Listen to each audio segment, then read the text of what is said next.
Coming up on The Returned. I started to hear my heart in my ear. It started to beat like this. Boom, boom, boom, boom, boom, boom, boom. And it stopped. My soul just popped out of my body. I said, I'm out?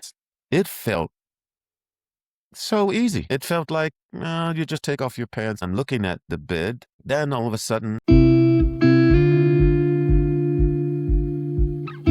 Hi, and welcome to The Returned.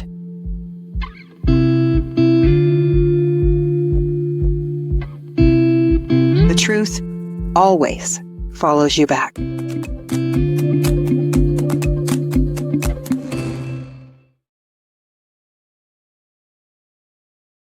Hi, and welcome to The Returned, a place where we share near-death stories, out-of-body experiences, spiritual awakenings, signs from spirit, and the journeys of healers and lightworkers from around the world.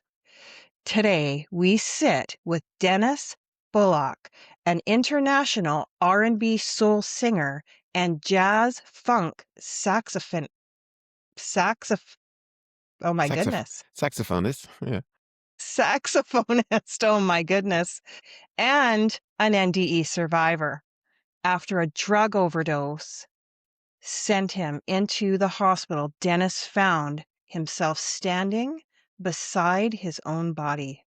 And in that moment, this world faded and something else began.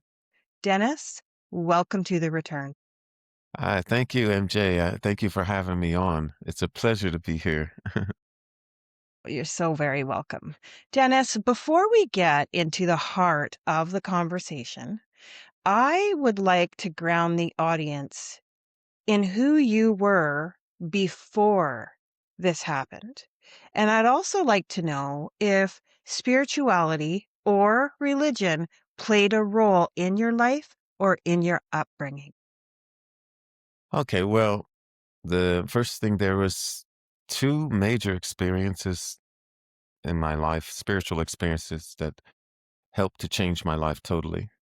Um, before that happened, I was just a normal kid. I mean, I grew up in Philadelphia in America, and I was raised in a Christian home.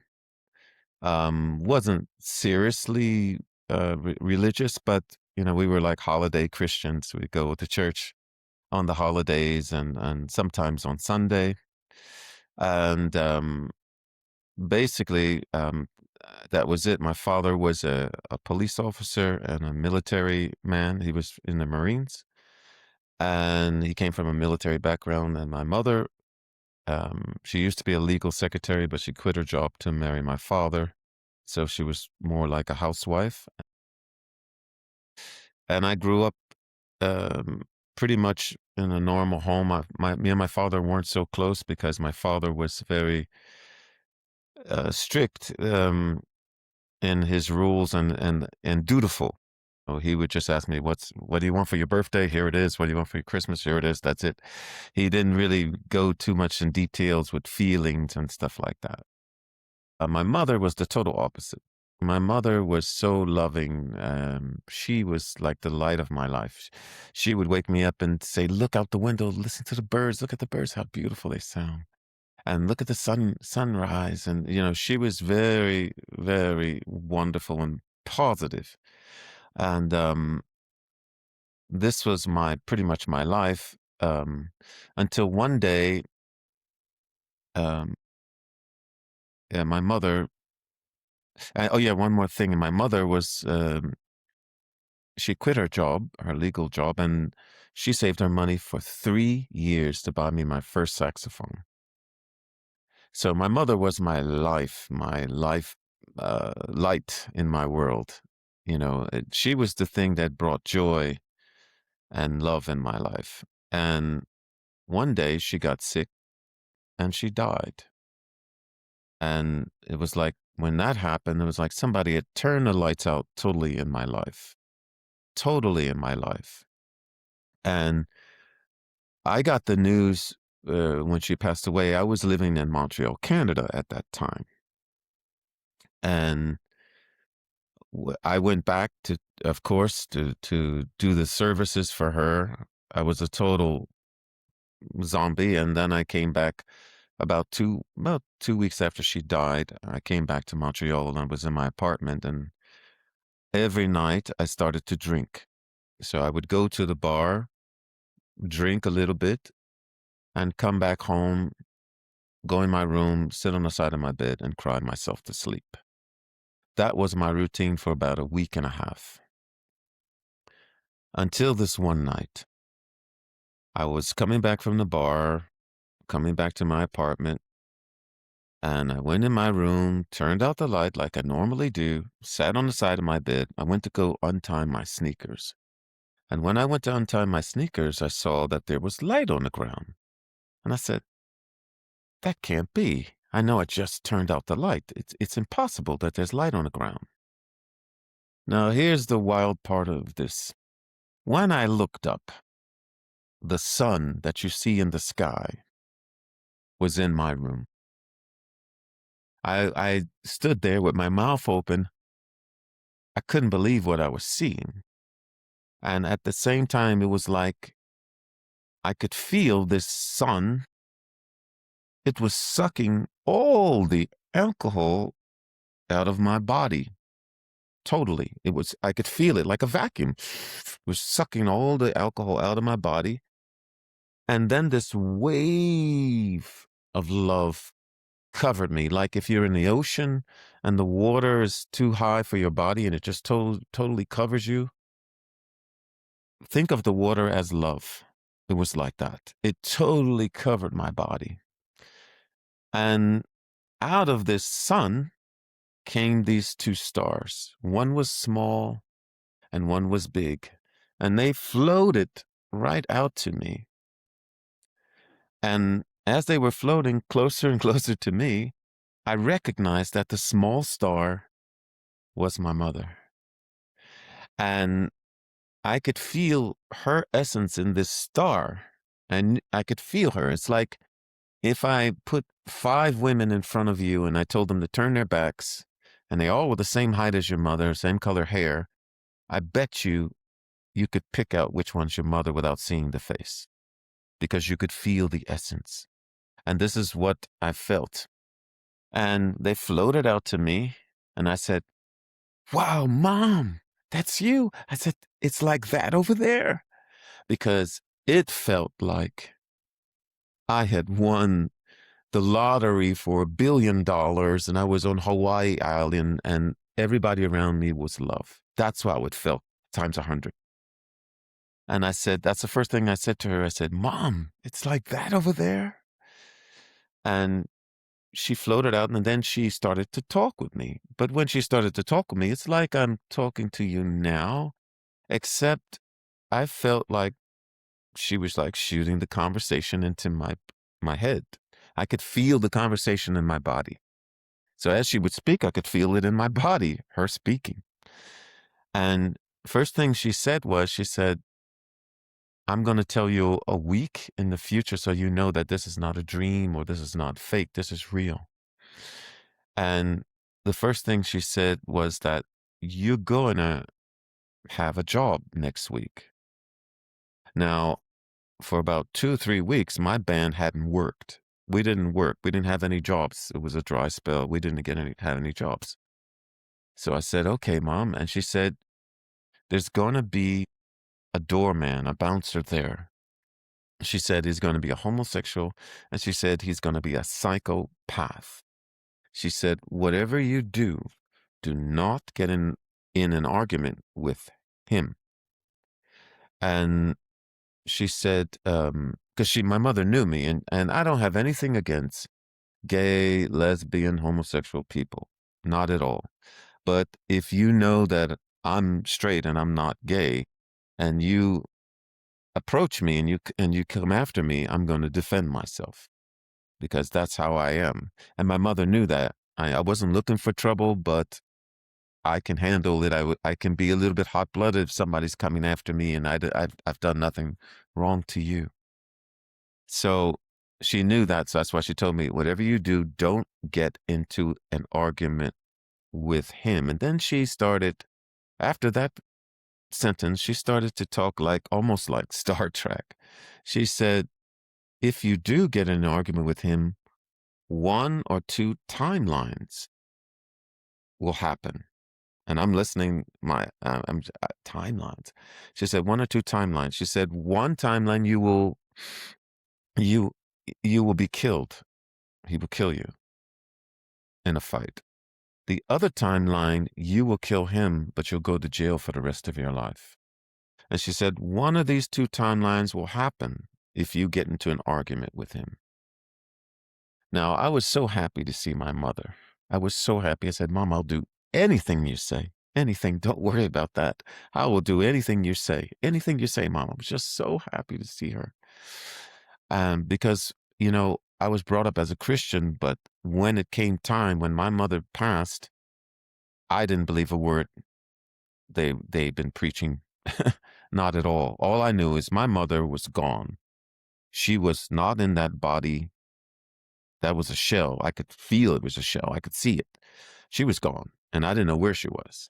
So I told her when I could see her now. Oh, I said, I'll do anything you tell me. Anything you tell me, Mom, I'll do.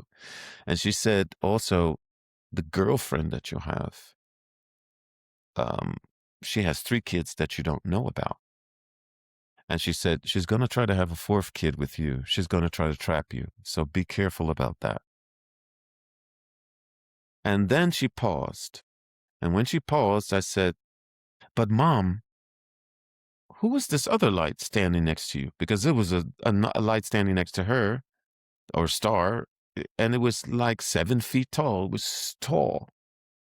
And when I asked her, who's this other light, Mom? The light spoke to me. It said,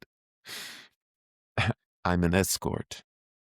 I'm escorting your mother to the earth. And I said, an escort? Actually, this is the exact words of this. I call it an angel, this angel. It said, I'm escorting your mother to earth. This is an interruption in your life. That's its exact words. And I said, an interruption. I said, well, I got Star Wars in my room. I said, I got a lot of questions. I got God in my room. I said, I got a lot of questions. I said, I said, why am I here? Who will I marry? How many kids will I have? And this angel was so calm and so easy. It said, I'm going to tell you all the answers to those questions, but you won't be allowed to remember. You'll only be allowed to remember what your mother said. And sure enough, to this day, I can't not remember what that angel told me. I only can remember what my mother said. Then after the angel said that, then my mother said, I love you and I'll always be around you, but you won't be as aware of me as you are tonight. But I'll always be around you. And then they started to float back to the sun that was in my room. And it's like if you put a ice cube in a glass of water and it starts to melt slowly. That's how it was. They slowly started to flow back to the sun, and my room started to get dimmer and dimmer and dimmer. And when the room totally went black, my tears burst out of my eyes, just burst out. And I said, nobody's ever going to believe this. Nobody's ever going to believe this happened. Nobody's going to believe this. This is too wild. Nobody's going to believe this happened. But I have the proof. The next day, I got a call from the band. And the band member said to me, hey, we just got a job. Now, I said, oh, great. But I wasn't about to tell my band member what happened the night before, because I didn't want them to say, he's a great singer, great saxophone player, but he kind of lost it, man, since his mother died. So I did not want to tell them anything of what happened the night before. So I just said, oh, great, man. We got a job. Great. And then I hung up the phone. And so the next day we went to the sound check. There was these 2 huge bouncers at the door. And they didn't say nothing to me, and I didn't say nothing to them except, "Okay, hi, hi," and I went into the club. We did our sound check. Now, for people who don't know what a sound check is, that's when the band checks the equipment 3 or 4 hours before the job to make sure everything is working properly. So we did our sound check, no problem. I left the club, no problem from the bouncers. Everything was okay.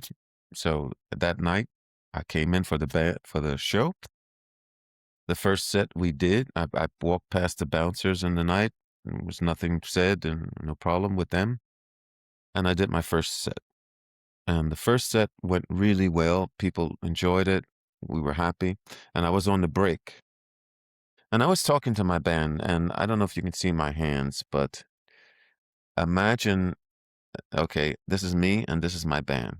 So I'm talking to my band on the break, and this bouncer walks behind me and grabs my butt. And I turn around and I'm like, what? And I said, guys, did you see this? This guy just grabbed my butt. And he grabbed my butt and walked to the corner of the club. And I said, man, this guy just grabbed my butt. I got to tell this guy something. And I was so angry and I was going over to him. And then something hit me like, "Oh, yeah, remember what mom said. Don't lose it, man. Don't lose it. Calm down, don't lose it. Just go over there and tell him you're not like that." So I went over there and said, "Listen, man, I'm not like that. Please don't touch me again." And he said, "I didn't touch you. You had too many beers." I said, "No, you did touch me. Please don't touch me. I'm not like that." And then he said, why did you tell your friends? And I said, "I told my friends because you did touch me. Please don't touch me. I'm not like that." And I walked away because the longer I stayed in that conversation, it started to go towards the direction that my mother was talking about. And I knew if I'd stayed there, the conversation would have went to an argument. So I left and we went on to do our second show. The second show went great. I didn't stay around because normally I would stay around and talk with the people, but I didn't feel comfortable there. So I left. I went past the bouncer, no problem. He didn't say anything or touch me again. And I left and I went home. The next day, I got a phone call from the band. And I said, hello. And he said, yeah, man, did you hear what happened? I said, no, I left the club. Everything seemed okay. He said, remember that guy that you told us that had grabbed you, touched you and stuff? I said, yeah. He said, that guy got into an argument with the club owner and crushed both of his rib cages and killed him and went to jail for manslaughter. I said, what? I said, oh my God. And I said, wow, that's crazy, man. That's crazy. That's so crazy. And the club owner was a good friend. We liked him. He was a cool people, very cool people. And I said, thanks. And I still didn't tell the band member what had happened the nights before. So I said, thank you. And I hung up the phone. And when I hung up the phone, I said, oh my God, everything my mother said is coming true. Everything. And I said, if that's true, my girlfriend. Oh. And I went to call her. I said, I got to call her. So I went to call her. She said, hello. I said, hey, how you doing? Just tell me something. Just tell me the truth. Do you have 3 kids? And the phone went silent. And then she said, who told you? And I said, wait a minute, this can't be true. Wait a minute, wait. I know you for almost 2 years. I said, this can't be true. I didn't see any kids. I didn't see no. I said, let me repeat it again. Do you have 3 kids? And she said, yes, I have 3 kids, but who told you? And then I said, well, I'm going to tell you who told me. My dead mother told me. And I would have been okay with the kids if you had told me. But because you tried to hide them, I don't know what you could be hiding. So we're through. And so I finished it and I hung up the phone. And that was my first spiritual experience. And from that point on, I was healed. I didn't need to drink anymore. I didn't need nothing because I knew my mother was more than fine. More than fine. She was better than she ever had been, even in this lifetime. So that kind of cured me. It cured me for That is alcohol. so incredible. Yeah.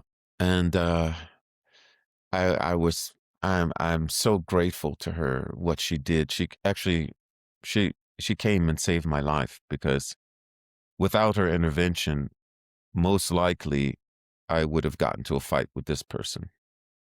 Because me, I don't care how, I mean, this guy was maybe twice or three times my weight. He was, like Hulk Hogan, basically. Uh, yeah, huge. And I don't care how Goodness. big a guy is. It doesn't matter to me. I would defend myself for sure. And so she saved my life, basically. And yeah.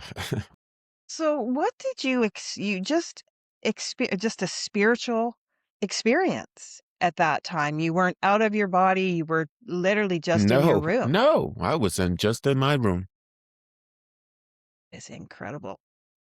That is And incredible. I was just in my room. And the thing was is that at that time once she had passed, I wasn't suicidal, but I didn't care whether I lived or died. Like I didn't care if a car hit me, I wouldn't matter.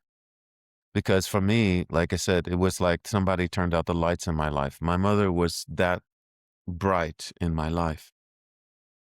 She meant the world to me. She was the smile, she was everything. She showed me how to love people and how to be positive and love, and with her gone, I didn't know how to handle life or navigate life, really. So yeah, so when she taught me so much just from her visiting her in a conversation and the things she told me, I she cured me. So Dennis, how do we go from that to the near death experience that you had? Well, what I did was because that first experience was so unbelievable and incredible, I couldn't tell anybody about it. So I tried to go back to normal life. And that's what I had told myself. So I said, "Oh, I'm just gonna go dive into music and go back to my normal life. Nobody's gonna believe me anyway if I tell them." So I went back to normal life and I started to follow this singer. And this singer was he was in a group called the Platters, but was not the original Platters. It was like a renewed group of the Platters because the original Platters is too old for me. So, and I was following him. He had record deals in Canada and Germany and America. Okay. And so I started to follow him. He was like a mentor, and I was singing background vocal for him. And one night, he offered me drugs. And I started to do drugs with him, which I'm not so proud of. But I thought that that was the way to success. I thought, oh, he's got money, he's got gold records, he's got record contracts. I said, this is the way to success. So I started to do drugs with him every one of his shows until after maybe a few months, he just on one of his shows he just dropped dead. And when he dropped dead, that was my wake-up call. When he dropped dead, I said to myself, if you don't stop doing these drugs like he was doing, you're gonna drop dead too. And I went cold turkey. Totally stopped all drugs. And then I decided I'm gonna replace it. And I replaced it with marijuana. So I said, couldn't be too bad if I smoke a joint once a month. That's okay. So that's what I started to do. And this one day in Montreal, Canada, me and my new girlfriend, we ran out of marijuana. sadly to say, musicians 95% of musicians know where to get marijuana, no matter what country, no matter what town, okay? And so I just called up one of my musician friends and I said, hey man, I ran out of, marijuana, I don't have any today. You think you could give me some? And he said, "Oh, sure, I have some. I'll bake it in a cake, and I'll bring it over to you." I said, "Cool, man." I said, "I never had it in a cake before." Well, he baked it in a cake. It was a chocolate cake, by the way, and he brought it over to my apartment. And I was living on the third floor at the time, and my girlfriend was with me, and he brought the cake over, and then he left. So he left us with the cake. So I cut her a small piece, and I cut me a small piece, and we ate the cake. And when we ate the cake, we waited 10 minutes and nothing happened. And I said, "You feel anything?" She said, "No, I don't feel anything." I said, "Well, maybe we have to eat more." So now I didn't know, I didn't know my friend, he must have poured the kitchen sink into this cake. I don't know how many bags of whatever marijuana he put in it, but he must have poured the kitchen sink in this thing. So I cut her half, and she took half of the cake. I took the other half because we wanted to get high. So I ate my half of the cake. She ate her half of the cake, and we waited 10 minutes again. Nothing happened. I said, "You feel anything?" I said, "No, still don't feel anything. You?" She said, "No, I don't feel anything." And I said, "It must be a bad batch. I don't know. Maybe he didn't put enough in it." And we waited another 10 minutes, and then we started to feel something. But it wasn't like we were getting high. It was like we were losing control of our body. It was like it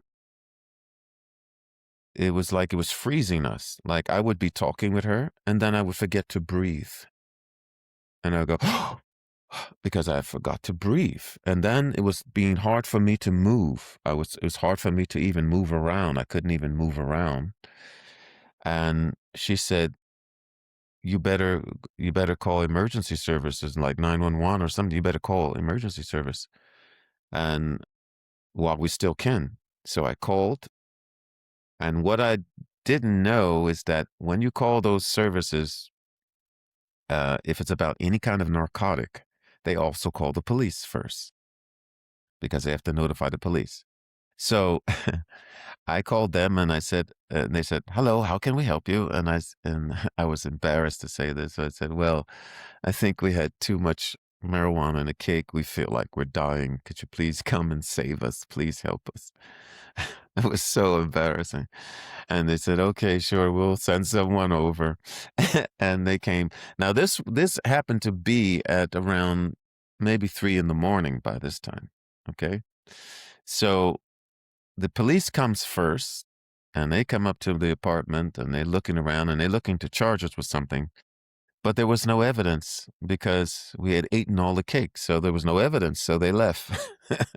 Then the ambulance came and took us down in separate stretchers.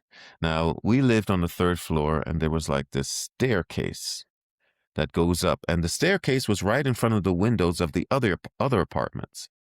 So as they were bringing us down in the staircase, lights are flashing, all kinds of sirens, and the neighbors are looking through their window with the staircase as I'm going down the staircase, looking at us saying, "Well, what happened to them?" You know, So it just looked like something where Mick Jagger and David Bowie overdosed or something. It just looked wild. It looked totally wild. I don't So mean to laugh, but I could only imagine. yes, the neighbors Oh were my it was goodness. it was so wild for them. So they took us down and they pushed us in the ambulance and they're rushing us to the hospital in Montreal.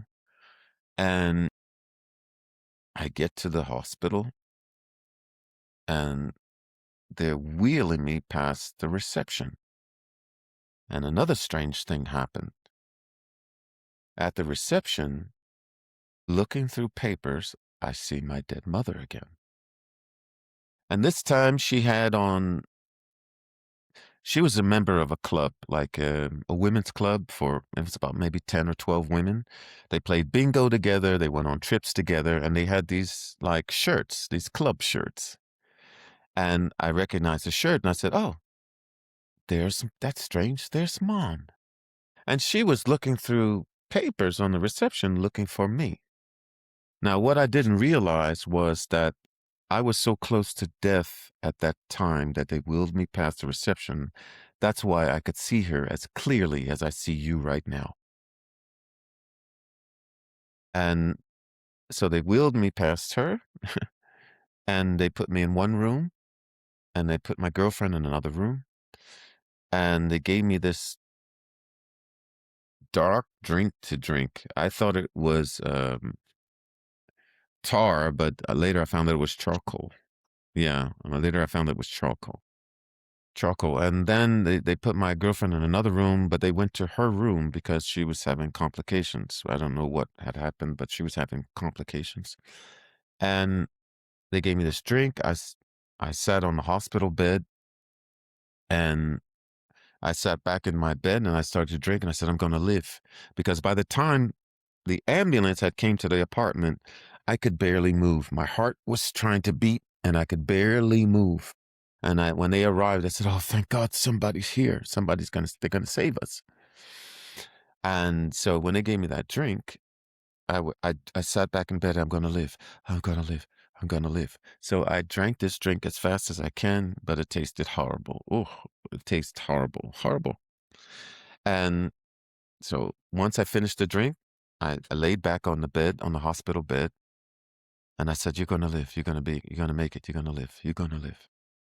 And as I relaxed, all of a sudden, I started to hear my heart in my ear, and it started to beat like this: boom, boom, boom, boom, boom, boom, boom, and it stopped. And when it stopped, it was like I jumped up out of the chair, like I jumped up out of the bed, and my soul just popped out of my body, just popped out, just like I would jump out of this chair. And next thing I know, I said, I'm standing next to my hospital bed, but my body's in my bed, but I'm standing there. And I said, I'm out? Because it felt so easy. It felt like you just take off your pants or you take off your shirt. That's it. That's how it felt. So I popped out. I said, I'm out. And I'm looking at my leg in the bed, but I'm standing next to my leg. And I said, this doesn't look good. I think I think you might be dead. And then all of a sudden I looked at my hand. I started to look at my hand because my hand didn't look like it looked like a hand, but it didn't look like the normal hand that I would normally have. It had a gray, light gray, and light blue tint around it, like a light blue tint all around it. And I was looking at it like that. Um, I don't know if you ever had to watch television, and I don't know if they have that in Canada, emergency broadcasting system. But if you watch TV, they used to have it long time ago, where if you watch TV past 12 o'clock, it would just go into static because they had no more programs. Yes. And well, my hand kind of looked like, and if you look at the static, you'll see colors in the static if you really look. And my hand had it was kind of those colors. It was light gray with this light blue, electric light blue tint around it. So I'm looking at my hand like this, and I can't believe what I'm seeing, that I'm out. And then all of a sudden I hear a drop of water drip, drip, drip in the sink in my house, in my hospital room. And I said, I don't know why, but my curiosity when I was out of my body was like at 1,000. And to a soul, a drop of water was the most amazing thing in the world. And I said to myself, oh, a drop. Wow. And the minute I said, I'd like to see that drop of water up close, my vision went right up close and then right back to where I was standing next to the bed. And then I said, I would like to freeze time because the drop of water was dripping fast and I couldn't see it. So it's like if you didn't ride a bike in 20 years and I gave you a bicycle to ride, you're still going to know how to ride the bike, right? That's how it felt. It felt like I was remembering. And I just waved my hand across the air just like that, just like that. And then the drop of water froze in midair. I stopped time. And then, but to a soul, that wasn't amazing. To me, here, now, that was pretty amazing. But to a soul, that was, well, wasn't much. Then I said, I'd like to see that drop of water from every angle. And then I just opened my hand like that, and 5 of me appeared at the sink. One was on the right, one was on the left, one was underneath the sink, one was watching them, and another one was watching them, and I was watching all of them. And I'm looking at this and like, oh wow, this is wow. I can't believe this. And then when I would close my hand, all 5 of me would suck back up to one. It would go just like that. And then I would open my hand and they would all appear. And I'd suck it back, and then I started to do it like a game. I started shoo, shoo, shoo, shoo, shoo, shoo. And I kept going like that, like that, like that, that. And then I said, I wonder if I open my hand and I do it with a little shake, will all 5 of them shake? And I opened my hand and I did a little shake like that, and they all appeared and they did a little shake like that, and I burst out laughing. I burst out laughing. And when I burst out laughing, it was like I was laughing in the Grand Canyon. It just went, ha, ha, ha, ha. And I was having like a ball. For me, it was turning into like Bugs Bunny, basically. And after the laugh, all of a sudden, I started to feel somebody was watching me. And then I heard a voice, and this voice was was very calm. It was like a parent. It's like if a parent would say to a child in a playground, "Hey, don't run around the corner too fast. You could fall." This voice said very calmly to me, it said, "If you don't go back now, you might have to stay." And and I said, "Oh yeah, that's right. My heart, it can't stay stopped. It's been stopped maybe for 30 minutes." I said, "Oh yeah." Now, I didn't even question who the voice was because I knew that it was God. I could feel this powerful presence, but yet it was so gentle, and it was not ordering me back. It was giving me a choice at the time because God knew that if you don't go back, you'll have to stay at this point if you don't go now. And I said, "Oh, yeah, that's right, my heart." So I looked at the body in the bed. And here's the other thing I wanted to say. I never wanted to look at my face because I was afraid that my face was going to have some face of death like that. And I didn't want to scare myself. So I only saw my body. That was enough for me. I didn't want to see my face, how I would look dead. I didn't want to see that. So I pointed myself at the body and I just jumped in like you would jump into a pool. I just jumped into the body. And when I jumped in, my heart did a double beat, boom, boom, boom, boom, and it started to beat again. But the other thing that I want to mention to say is that while I was out of my body and I was playing those games and stopping time and all this other stuff, something else was happening. Now, I don't know if you ever heard of it like Alka-Seltzer, where you put it in water and it dissolves. Well, while I was out of my body, something of the opposite was happening. I was absorbing information, like it was getting bigger and bigger, more and more information about God, about Jesus, about the sun, about the earth, about why you're here, about souls, about just more and more and more and more information. The longer I'd stayed out, the longer I stayed out, the more information, and it was information that was totally opposite of what I believed. Totally opposite. All of opposite of my religious beliefs. All of totally opposite of what I believed. And yeah, so once I was back in my body, I had all this information. Also, something else had happened that I discovered later was that I started to have gifts. And when I went back in my body, um, maybe a few weeks after, I decided, well, here's another one that I don't know if I can't tell people about this. I just can't tell people about my spiritual life. It's just too much for them. It's going to be too much for them. So I said, I'm going to try to go back to normal life again. Let's give this one more try. Let's see if we can try this one more time. So I was playing went back to my band and we started to play and we had a gig in Mont Roland in Montreal. It's up north. And there was a snowstorm and it was a gig during the daytime. So we had nothing to do. It was only two waitresses there. Nobody was in the club um, because it was a snowstorm. And so we were having our beers and we got bored because there was no people and just the two waitresses. So I told one of the waitresses, hey, come on, waitress. I don't know her. I said, come on over here. Give me your left hand. I'm going to tell you your future for fun, And yeah, I'm going to tell you your future for fun. We were in this club up north in Mont Roland and nobody was in it because of a snowstorm.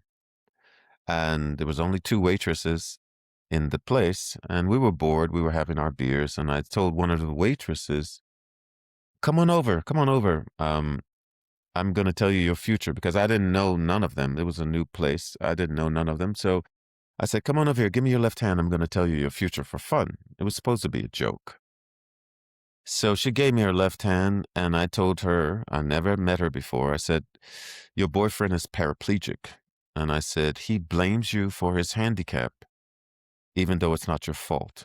And I said, 3 months from now, you're going to meet a guy and you're going to fall in love. In another 3 months, you're going to marry that guy and it's going to be the love of your life and you'll live happily ever after. And I put her hand away and I never noticed that she never said one word through the conversation, not one. And I finished my beer and we all laughed and that was it. She walked away. And the next year, we played at the same club and this same waitress was still working there and she ran up to me and she said, do you know that everything you said was true? I said, no way. I said, no way. I said, your boyfriend was paraplegic? She said, yes. I said, he blamed you for his handicap even though it was not your fault. She said, yes. I said, you met a guy 3 months after and you fell in love? She said, yes. And I said, 3 months after that, you got married? And she didn't even say yes to that. She just showed me the wedding ring. And when she did that, the bumps up my arm went up my arm. And I was like, oh my God. And I said to myself, what's happening to me? Am I an alien or something? What has happened to me? And my band said, hey, man, what's going on with you? You're turning into Nostradamus? I said, I don't know what's going on with me, man. I can't explain that one. We are creators. God, our father or our creator, let's say, our parent, I'm not going to say a he or she, but our parent is a creator. So you also inherit this. You're a God. So what you believe, you actually create on the other side. And two things happen when people die and they find themselves in hell. First thing they realize is that, oh, it's me that created this place, and they leave. And the other scenario that happens is that they cry out to God, God, please help, save me, take me out of hell, help me. And God says, okay, I take you out of your own creation. And God takes them out. They come back to life and they think, oh, I'm going to be a good Christian now because they didn't understand their experience. And the thing is, with the Christian belief, if you go to hell, you're never supposed to get out. So why is hundreds of people coming back from death talking about hell and they've been to hell? Why are they getting out? It's because they're the ones who actually created that place. Because I will repeat, God is only, only, only, only love. I died high. I should have seen some hell, kind of hell, but I didn't see that. I saw nothing but love. Nothing but love. Okay? And it's the same for heaven, I want to say, because on the other side, all that you see is heaven because it's all created by God. And when people think, oh, yeah, I'm going to heaven and they're not. And when they die and they go to this place that they believe that exists and that they've created, they might see Jesus, they might see Virgin Mary, but they're going to realize, and there's nothing going on. Nothing's happening because they didn't believe that people were good enough to even get into heaven. So that's why they don't see a lot of people there. And then there's nothing going on. And then they start to realize there's nothing happening here. It's because they have created that place. Because on the other side, all places are heaven because it's all created by God. So, Dennis, while we're on that, may I ask you, where is the other side? Where is heaven? Is it here with us now? This is just your opinion. Is it over there, up there? Where do you think this is? I ask all my guests this. Okay, what I get is that there is an earth sphere because even my mother, when you die, um, there's an adjustment period, and this adjustment period is different for every person. It depends on the person. Some people adjust very fast. Some people need more time, and that's why my mother needed an escort to get back to the earth. You see, so the earth is not heaven. It's not the heaven place. In fact, what I my downloads, the earth is actually a game, a game created by other souls for souls to experience what they're not and to just experience. Okay? The outside of the so you have souls that are who don't want to go to the light and you have free will on the other side. So God's not a dictator. So some souls they stay on the earth plane, and that's why you might have some ghost or whatever you may want to call it that stay on the earth plane. But the earth, I will repeat, the earth is a game. It's a game, and that's one of the other things that I noticed when I was out of my body that I took I took this life too serious. It's actually a game created by other souls for us to experience. Imagine if you spent billions and billions and billions and billions of years in Earth time with unconditional love and unlimited power of creation. You might think, after billions and billions and billions of years, I wonder what it would be like not to have all this power and all this love. I wonder how that might be. And then you think, oh, the Earth game. Yes, I can play that and it's temporary. Yes. And that's where you go. And you choose 50% of your life is destiny and 50% of your life is free will. There's some people that's going to come in your life, but you still have free will, even with the destiny. You still have free will to reject your own destiny, even. Okay? Now, it's a game. Now, the earth also is a soul. It's not just a rock in space, it's a soul that agreed to play this game. Okay? And the thing is, the earth is now not going to play the game anymore. Now, the game was 3D, which is duality. That's why your life felt good, then bad, then good, then bad, then good, then bad, then good, then bad. But in 5D, it's going to be only good. There'll be no wars of any kind. There'll be no killing of animals, plants, or people. We will have 20% of our soul's consciousness and power in the physical body. There'll be no need for iPhones because you'll have telepathy. You'll be able to communicate with all water, rock, plants, and animals. You'll be able to create matter with your mind. So will be no need for money. You can think of a house and you can create it.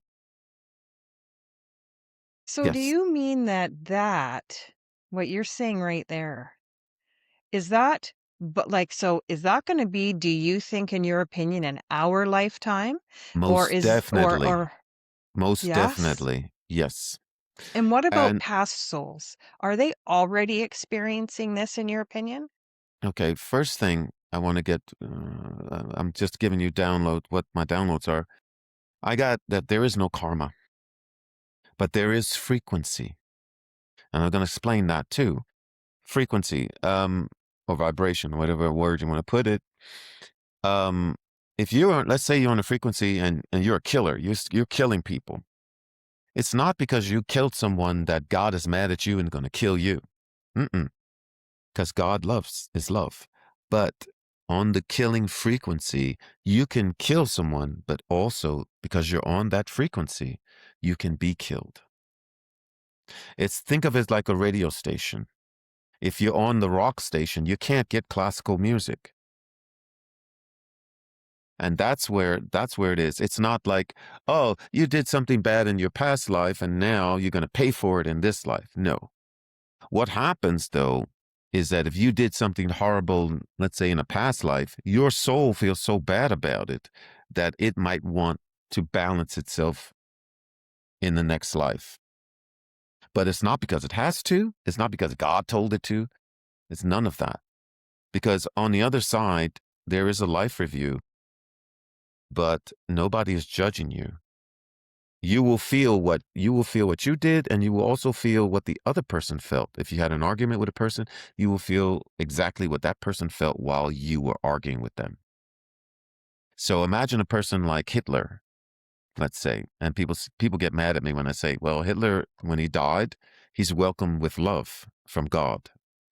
And and the thing is, I said, but Hitler has to have a life review. And in his life review, he's going to experience millions of people who were tortured, killed, and how they felt exactly. And that's not going to be a fun time, but it's not going to be forever. And it's not meant to torture, it's meant to review.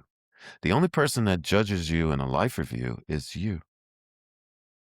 You might say, well, I could think of life as a Monopoly game. I could have played the Monopoly game a little better. I wanna step back for just a moment, Yes. just before we get too far off and everyone's, like, going, "Well, you didn't ask the questions." I'm sorry. Go ahead. Okay? No, no, don't be sorry. But when you were outside of your body, Yes. how did it feel to you? Were you scared? Were you peaceful? Did you feel Okay. love? When I got Did in it my feel body, normal? yes. When I got Good. out of my body, I had the same personality because I like to joke, I like to laugh. So I burst out laughing while I was over there. I felt a little bit lighter, like I had maybe lost 10 pounds. That was about it. It was so easy that I had to look at my hand and check to look in the bed to see that I'm I'm out because it felt too easy. It felt easy. It felt easy. It was like if I give you a glass of water to drink, up, you drink it, up, you're out. It was like that. So, and I felt wonderful on the other side. And also, I have to say, which I didn't, nobody has really asked me that question in a lot of my interviews, but since you asked, I'm going to explain it. It felt like my hospital room was like a playroom. It was like, to a soul, it was like, when you go in those, uh, how you say, carnival, and you go into the fun house or the spooky house, and you see everything is set up and stuff like that. Well, my hospital room felt like that, even though it was hospital things, but they didn't feel real so much to me. They felt like a little game, like a child would have a house, and they put a little car and they put a little buggy and a little door. That's how it felt to me as a soul. It felt like that. Um, Sounds like a game. well, that's what I'm trying to tell you. That's what I was got in my downloads, that this is a game. And so I was surprised, and I also was shocked that I took this life so serious, because I said, I took this so serious. It's not even serious. It's actually a game that souls choose. We choose our parents. We choose our friends, and we choose our partners, we choose our enemies, we choose our dog or cat, we choose all of it. We choose the country going to be in, the year. We choose it all. And I said, and many times I found out also about suicides that sometimes they choose too much on their life path, because you have to remember, when you're on the other side, you feel like Superman or Superwoman. Literally, you can do anything. You're never going to die. So you have powers beyond, and you feel love, like incredible love. I can't even emphasize how powerful the love is. So when you're going to prepare for life on the earth, you think, oh, I can handle everything. Look how I feel now. I can handle everything. So they put too much on their life path, even though we have guides and angels that tell us, oh, maybe you should take some off of that life because it might be too much when you get down there. Oh no, I can handle it. So they get down here and then they find out they can't handle it. Then they suicide. They go back home. And there's no punishment for suicide, by the way. You just have a regeneration of the energy of the soul's body, maybe something like that. What do you think the significance of the water in your near-death experience, the dropping of water? Why was that so significant in that NDE? Have you ever thought of that? Yes, and I think the water, there's two things. Water is actually probably one of the most powerful elements on the planet, but we don't know it. For example, if I take my fists and I try to put my fist through a mountain, and we know how hard a mountain is, rock, I'm going to break my hand. I'm not going to put my fist through it. It won't go. But if I take a drop of water, a soft drop of water every day, I can put a hole in that mountain. And what I got in my downloads, the water is love. Water has memory also. Water is alive also. There's a woman in, I think, New Zealand or Australia, New Zealand, I think it is, who's doing experiments with water, and the water is actually communicating with her, talking with her, giving her words and stuff like that. You can look that up also. I don't remember the doctor's name, but I'm just telling you, this is all in my downloads. So that's why water was the most amazing thing, because it has memories. Even if you say a prayer while you're in water or in the shower, it's more powerful because the vibration carries in the water and it carries out.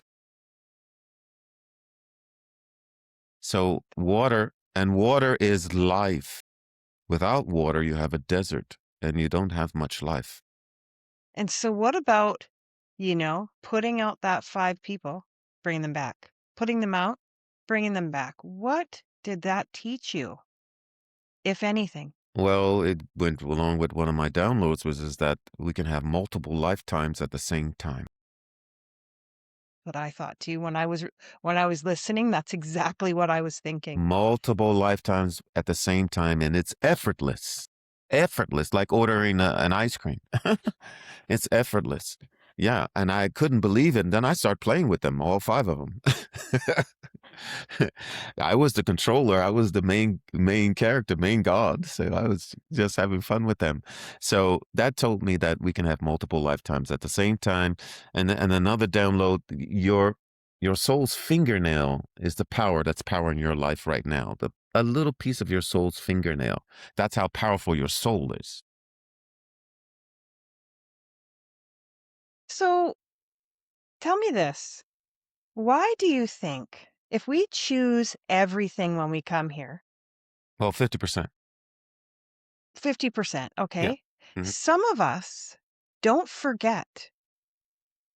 Some of us have carried our gifts because we all apparently have gifts, Everybody has gifts. right? Yes. Some of us remember them from a very young age, and some of us don't. Why do you think that is? Is it Because we society that kind of, you know Nah, no, because society can be crazy as it wants, but if the gifts are there, they're gonna come out. No, what I think is that a soul plans its awakening. Everybody plans an experience. Um, it's a song out called "Sweet Dreams" by Lenny Lennon Annie Lennox. Lennox? Yeah, Annie Lennox. That's it. Yeah. And this is kind of represents people or souls that choose different experiences, and it's not for me to judge. So some were going to choose to be awakened with all their gifts, and some are going to choose to remember everything, and some are going to choose not to because they want to have the experience. Because remember, they're coming to experience what they're not.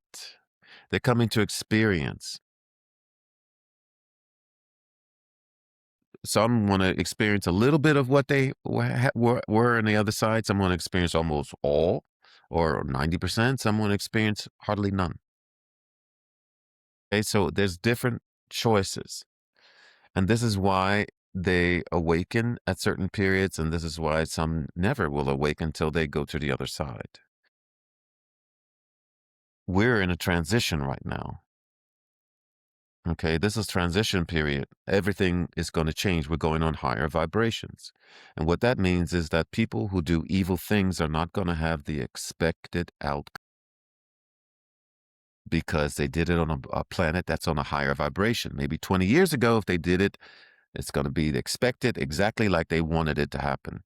Now, no way, because it's on a higher vibration. And what I got is that vibrations are everything. And there's only two: low vibrations or high vibrations. Low vibrations is fear, hate, judgment, regret, guilt, depression. Okay. These are all low vibrations. Anger. These are all low vibrations. And what does low vibrations do? Well, low vibrations make things work more difficult if they work at all. And low vibrations are very bad for your health. And that's low vibrations.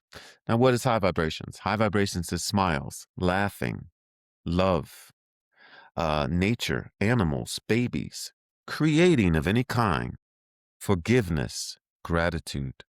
This is all high vibrations. What does high vibrations do? Well, high vibrations make things work easier. High vibrations brings any of your life goals to happen quicker. And high vibrations, the doctor will tell you, if you laugh more, high vibrations are great for your health. And it's not about your emotions. Your emotions are your thermometer to tell you if you're going on high vibrations or low vibrations. So you can't say, well, I don't know what vibration I'm on. The question is, how do I feel? If I feel good, I know I'm on high vibrations. If I don't feel so good, then I know I'm on low vibrations. And what I suggest is that you be like a 3-year-old. A 3-year-old, let's say, for example, a 3-year-old little girl, she's going to run down the street really, really fast, and then she's going to fall. Bow. Then she's going to scream. She's going to feel that low vibration emotion. But a minute later, that same 3-year-old little girl is going to be laughing. Why? Because she felt that low vibration emotion, but then she let it go. For adults, they hold on to it for hours, days, weeks, years, even decades. So it's not about being perfect. If you have to feel low vibration emotion, feel it, but don't hold on to it too long, because the law of attraction is real. It's real on the other side, and it's real on this side, but it's more delayed on this side slightly. Okay? So, yeah. Dennis, you know, I wanted to ask you, why do you, aside from the obvious, why do you think you had these experiences? Aside from the obvious, I mean, yes, you were sad about your mom, and then the second time you had ingested too much cake. So, aside from those obvious things, do you feel there was a reason or a turning point from those experiences for you? I feel that probably I was meant to help people in this transition in this game at the end. And we're at the end of the game. And I felt that I probably came for that, but I didn't know it. So that's why I mean, I love music, but that's why I was so only adjusted in music. I didn't know. And I feel that that was one of the reasons is to help people discover their true power and who they really are. And they're not what they've been taught who they are. We're powerful souls. Our power is is so far beyond. I can barely describe it. How powerful you are, and how powerful I am, and how powerful every person on this planet is. Okay. And yes, another thing, there is extraterrestrials. Yes, they do exist. That's in my downloads too. So, I don't doubt that, that's for sure. I yes, do yes. not doubt that. You know, your story is absolutely incredible, and I'm wondering if those experience changed the way you showed up in the world. Oh, definitely. It changed the way I do music shows because I was very ambitious. Wasn't able to send, I didn't send you any pictures, but because I had so much lately, but, um, I've worked with Quincy Jones, I've worked with Michael Jackson's horn section, I've worked with Prince's sister also, I worked with so many famous people, and, yeah, so my mindset was to be the best, I have to play with the best, I have to be the best, and I was very over ambitious. Now my mindset is I want to do a show that's for love, that people can feel love and feel better when they come to my show. It's not about ambition anymore. It's not about who's on top or who's playing on the top record. I don't care about that anymore. I just care about giving a good show, that I'm giving a good vibration to the people, love, that they feel better when they came to my show than they did when they came in. This is this is this is my goal now. That's how it's changed. Before, it was only It about changed ambition. your Yes, it totally. changed your creative expression. Yes, exactly. So, and I know that creative expression is God. It's through God because God is creation and creating is God. Yeah. I was just talking to someone yesterday, and I have been a creator, kind of like a poetry writer, Hmm. an artist, a graphic artist. I mean, so many different I can create just about anything, um, if I put my mind to it, right? Yes. So I said that to someone the other day because I'd been this, I'd been that, and all this stuff. And they're like, oh, so you were preparing for this moment. And when they said that to me, I'm like, wow. All the things that I learned almost felt like they were for now. Yes. I don't know how to Yes. explain it. It's like it came to me just yesterday. I'm like, "Holy, I was learning how to do this." Yes. It Yes. God has a funny way. I'm telling you. Yes. Yes. Exactly. I mean, Oh, I got goosebumps so bad when I yes. say Yes. that. Yeah, because Mm, that's so true. Your soul mm, recognizes when truth hits it. Your soul recognizes it. Your soul has a reaction to truth. Yes, that's true. mm. And I want to say one more thing. I'm doing a retreat this year. I did a retreat last year in Egypt, and I'm doing a retreat again in Egypt. It was so wonderful, so spectacular. I'm doing a retreat this year from October 18th to October 27th. Um, there'll be meditation, there'll be yoga, doesn't matter whether you're a beginner or a pro. There'll be holotropic breathing, there'll be music because I'll be performing. There'll be energy reading, which I do one-on-one for any personal problems, and I'll be doing group Q&A, which is about any question you have about work, spirituality, anything like that. And there'll also be visitations to all the major sites in Egypt. They all carry energy that you can feel and you can go and see. And there'll be 6 nights in a beautiful hotel in Luxor. Everybody will have their own room. And there'll be another 3 nights on a Diabeya boat, which is an Egyptian boat. And everybody will have their own rooms, beautiful 5-star rooms. And you'll be sailing on the Nile River, the famous Nile River. Um, and also you'll be able to even have a chance to swim in the Nile River if you would like to.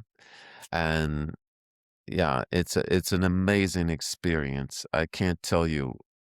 and there are only a maximum of 8 to 12 people that are allowed, so it's not overcrowded and not over, and there'll be vegetarian, meals as well as meat eaters. So if you're vegetarian, you'll feel right at home because there's beautiful vegetarian meals we'll be doing. I'll be performing saxophone, and so it's gonna be amazing. It was amazing last year, and, you have to go on my website, um, truthenergyreadings.com. I will leave you that, I mean, if you want. I'll send you an email with that, but, I'd Truth like to Energy. go a little bit deeper into that, actually, if you're okay with it, Dennis, just Sure, in sure. case people do want to learn more about you and your music and your story, or Yes. any services or projects you're offering or Well, working on. I help people with suicides. I help people with, healing. Because I have healing sessions, I have energy one-on-one reading sessions through Zoom.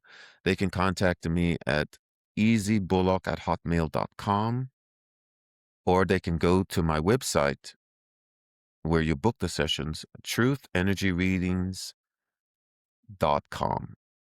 Truth Energy Readings with an S. Readings is with an S at the end. .com. Truthenergyreadings.com. So there they can see about the Egyptian trip. Okay, it's a 10-day trip. We help the people get their tickets. Doesn't matter from where you're coming from, what country. We help arrange your flight tickets so you get the cheapest flight and everything, and the easiest flight. And somebody will definitely be there to escort you with your name from the airport, the Egyptian airport, to the hotel. So that's it's a very exciting, and they'll in about a week from now to 2 weeks from now, there'll be videos on the website of people who went last year telling their experience. So Is you this a can, yearly thing then? yes, I do. I You're do a gonna keep retreat this every up? year. Yeah, yeah, yeah. It's so beautiful and amazing, and so spiritual and so just wonderful. It's just wonderful. I can't explain it. I can't do it. Tell you more. It's just we had such a great time last year. So yeah. That sounds absolutely wonderful. I would love to do that. Yes. So, Well, you're where welcome to could come. someone yeah, I'm thinking. I am wondering where someone could maybe find some of your music. Well, I'm Is all there some over. music out Well, there for you? yeah, Yeah? I'm all over the internet. I've done shows. You can go under the Saxy Bullock Part 2. There you'll see me performing in front of 700 people, doing singing, saxophone. I'm doing there's all kinds of shows. All you have to do is put actually Dennis Bullock and YouTube, and you're gonna see, oh, Well, we'll make sure that I have everything in the description box below. You yes, that's know, what I was gonna um ask you. Yeah, if you could put yeah, absolutely. my email and my because I'm here. I help people with cancer. I help people with who've crippled. I help people with a lot of different things. So Have you written a book yet? I'm working on. I would like to work on one because I have so many requests for it, but Mm, I'm not. I've never written a book before, so I would need right. somebody to And help you're me. Like busy. I'm like a baby, and I'm busy at the moment. But I would like to. I would like to write a book, yes, eventually. But I don't know enough in that field. I just know my story, and I could tell them my story and dictate my story, but they would have to help me with, put it into a book form. Mhm. Dennis, we're at the part where I always ask everyone who crosses over seems to return with a truth. What truth did you return with that you would think or would want humanity to know right now? Well, one first thing I would want them to know is um, there is no karma, and you're not a sinner. Also, my downloads about Jesus. Jesus was a person that came to help people play the game better. We are not a sinner. A baby is not a sinner. Okay, so just let you know, a baby that has there's no such thing as that. That's why Jesus said, "These things I do, but you will do greater." And on the other side, there is no hierarchy. That means Virgin Mary is not closer to God than you. Jesus is not closer to God than you. Michael, the angel, Gabriel, they're not closer to God than you are. There's no hierarchy. Even Jesus said, "That's why these works I do, but you'll do greater." You see, and so I would say to the people, um, vibration is very important. I would tell them, make a list of 10 things that automatically make you happy. The first thing I would tell them is nature. If you live near a park, a tree, a river, sit under the tree for 1 hour. Your vibration will rise automatically. You don't have to do nothing. The other 9 things are personal to you. Could be your favorite ice cream, could be a funny movie, could be a friend that makes you laugh, could be your partner, could be a puppy, could be drawing, writing, or creating, could be a good book. Okay. You write these 10 things down, and when you feel, if your emotions tell you fear or anger or whatever, that's your emotions saying, hey, you're going on a low vibration. What are you going to do about it? I mean, for me, I'm American, and sometimes I might wake up in the morning and feel, oh my God, where's this president taking America? Oh my God. And that's fear. And my emotions say, well, hey, you're going on a fear vibration, Dennis. What are you going to do about it? I have a list of 10 things. My number 2 is Bugs Bunny. So I watch Bugs Bunny for 15 minutes. I'm laughing. I'm back on high vibrations. It's as simple as that. It's not about being perfect. It's just about knowing what to do if you find yourself on low vibrations, because you don't want to stay there too long, because the law of attraction will give you more. I really like that. I really, really like that, and it really resonates with me, and I'm sure the audience is gonna see that or probably feels like it resonates with them as well. And yet, Dennis. yes, I just want to say one more Mhm. thing. Sorry to interrupt. Sure. The No, other thing I that's would say okay. to your audience is that we are living in the transition. Okay, that means the planet is going higher. Okay, if you put a positive battery and a negative battery together, what happens? They separate. So, what's happening now as we go higher in vibration, the earth is actually getting better. It is not getting worse. But the things and the systems that are in low vibration are falling apart. They're crumbling because they cannot stay on the high vibration. Okay, so that being said, be more watchful of your vibrations. What you say and what you think is a 24-hour prayer to the universe. So if you're telling yourself a story, which we all are, if it's a low vibration story, change the story. Rather it's true or not, doesn't matter. Change the story, because then you're going to be more often on high vibrations. And the thing is, people who live their life through rose-colored glasses get what they want. Why? Because they're more often on high vibration. So this is something I would tell the world. We're in transition. There's going to be a lot of things. Nothing will never go back to the way it used to be. It will never. We're going on higher vibrations, going towards 5D. And that's what I would tell people. What do you when I just wanted to ask, when do you think I know we talked about it earlier that it will Hmm. be in our lifetime, right? Yes. Do you know when it would be or an I don't know idea the of when exact it might be? I don't know the exact date, but I can tell you we're getting close because of the signs. The signs, like, for example, the Schumann resonance. I don't know if you heard of the Schumann resonance, but the Schumann resonance normally is at 7.83, which is the same frequency of the human brain. And now it's at 45 to 100. That's never happened in history. Okay, you can Google this. It is shooting, it's beyond, it's way, way beyond 7.83. So what this is this doing is it's changing our DNA. And the earth is kind of preparing us for 5D. Okay. So, but the thing is, in this, not everybody's going to go to 5D, because we're going to go to timelines, 2 different timelines. One will be 3D and one will be 5D. Now, the North Pole and the South Pole is another sign that we're coming close to the split, and the split into 2 timelines. And when that happens, when that split happens, whatever vibration you're on, if it's on low or on high, if you're on low, you're going to go to 3D. If you're on high, you're going to go to 5D. Okay, but God doesn't care either way. If you go to 3D, God will say, "Oh, you took the long road home, but you're coming home." If you go to 5D, "Oh, you took the short road home, but you're coming home." God is only love.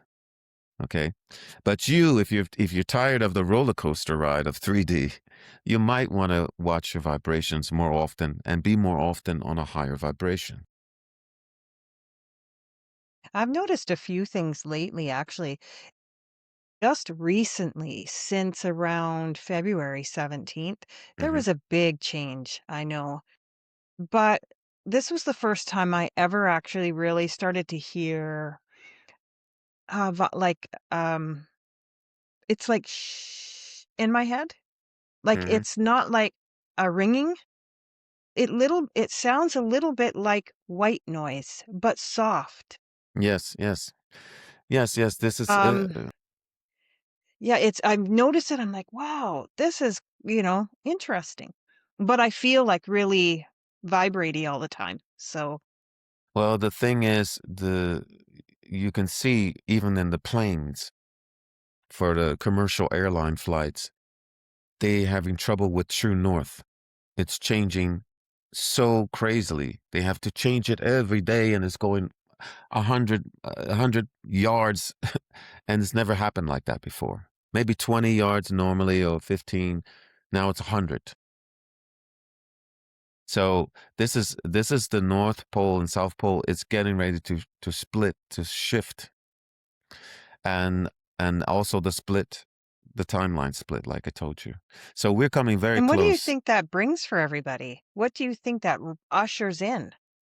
Well, that's going to usher in, the Earth is going to go to the 5D. Think of it like this, MJ. If you stand in front of a wall, you're going to have your shadow and you're going to have you. Now, when the Earth splits, the shadow will be the copy of the Earth.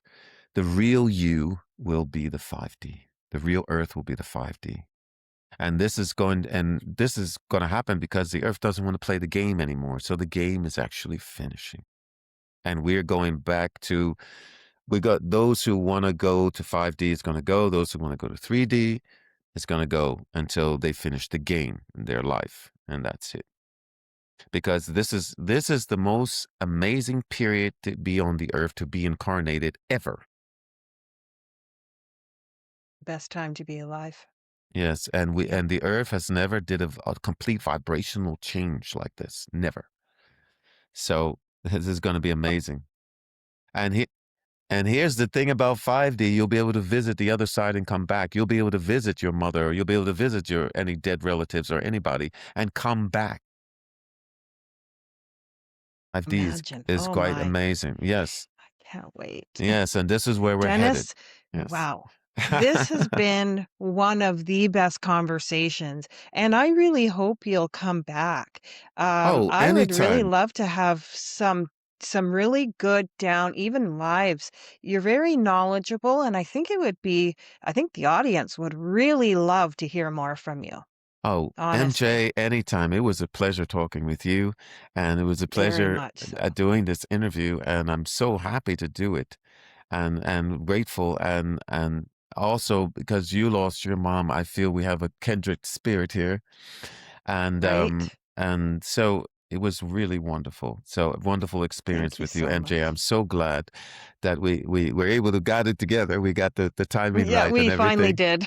Yeah, Yeah, and it worked out really great. And so anytime you need me back, for sure, I'll be glad to come back and talk with anybody live if they want, some of your audience. that would be Yes, so wonderful. yes. Dennis, I just want to let you know, actually, from my heart, that I am extremely grateful that you're here today. Uh, your story has both depth and rhythm from the stage to the other side and back again. And what you experienced beyond this body didn't just stay there, it came back with you clearly. Well, I'm getting very powerful vibrations right now about you and about your podcast. Believe it or not, it's going to be Thank you. quite successful. please keep doing the work that you're doing because it is definitely necessary and people need to hear it. You're going to be the light in a lot of dark places so people can see. Thank you. Yes, Thank you yes. so much. I am really grateful that you brought your light, your wisdom, and your truth here to the returned. You're one of us now. Yes, yes. Cool, great. Glad to Right? be. Yes, for sure, Thank MJ. you. And to So, all those watching, let this be a gentle reminder that we are never alone in this experience, and that what exists beyond this body may hold more love, more connection, and more than we could ever imagine. And until next time, stay open, stay curious, and keep returning to the truth within you.